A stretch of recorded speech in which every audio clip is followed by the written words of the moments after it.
Hey everyone, welcome back to the Listen Up Bro podcast, where I break down the biggest LGBTQ stories making headlines around the world. I'm very happy to say that this is my 200th episode of the news. 200 episodes. I love doing this news, even though it's not always positive news, but I love informing the LGBTQ plus community about what's happening. Time flies by. So I'm your host, Zach Randles-Friedman, and today's roundup covers everything from historic first transgender leadership in New York City to new concerns about AI being used to cut LGBTQ-related research funding to global policy changes, entertainment headlines, and the latest stories impacting queer communities worldwide. Our first story is historic trans leadership in New York City. New York City is once again making history. The mayor has appointed Taylor Brown to lead the city's first ever Office of LGBTQIA affairs, making Brown the first transgender person to head a New York City office or agency. In a statement shared with LGBTQ outlets, the mayor said New York is committed to ensuring that LGBTQIA residents are not denied health care, safety, or dignity because of who they are.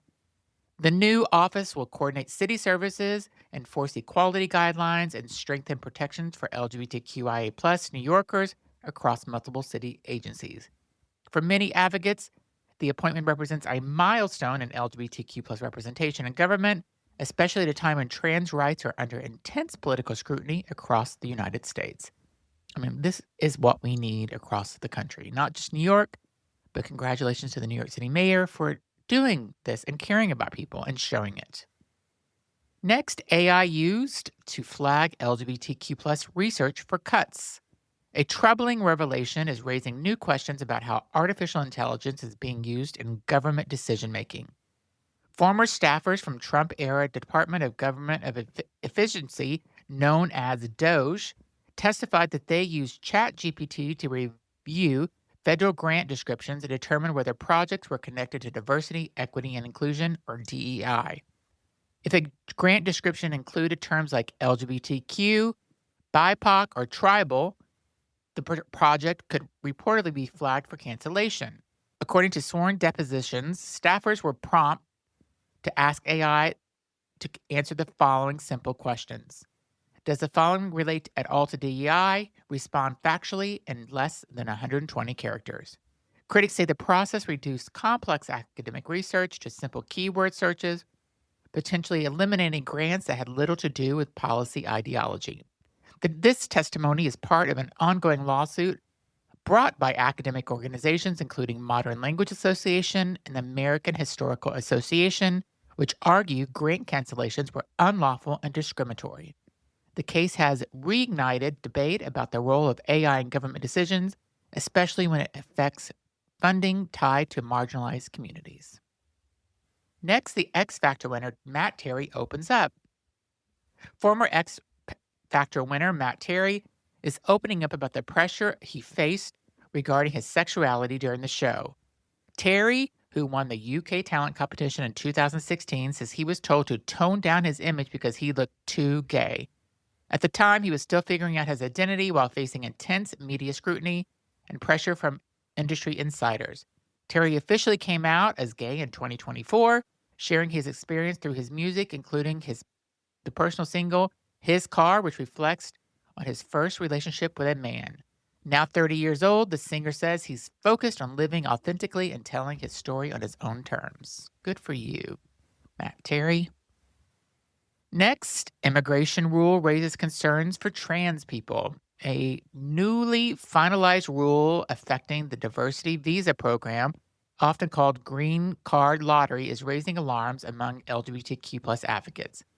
Under the policy, visa applicants must list their biological sex at birth, even if their official documents show a different gender identity.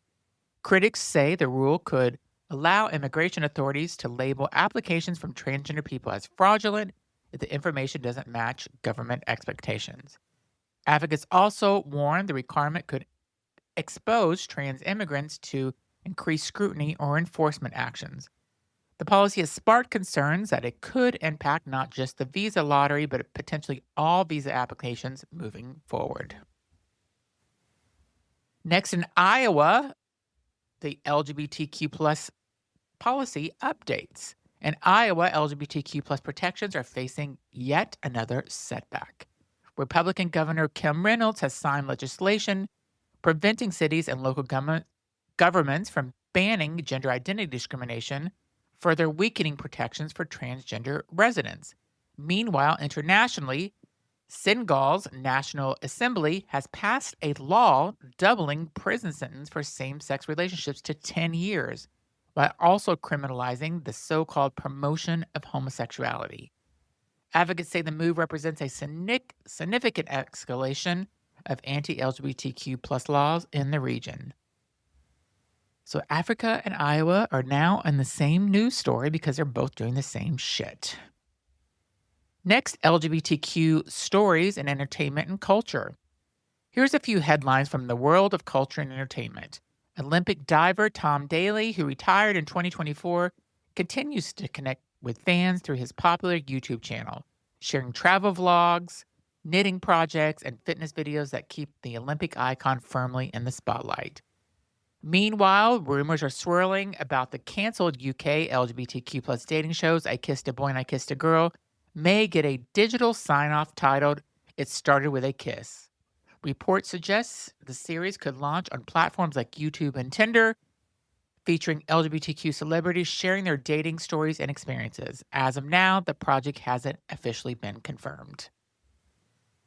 Next, legal and workplace discrimination cases. A transgender man in Illinois says he was fired from a Chili's franchise after management claimed his lifestyle values didn't align with the company.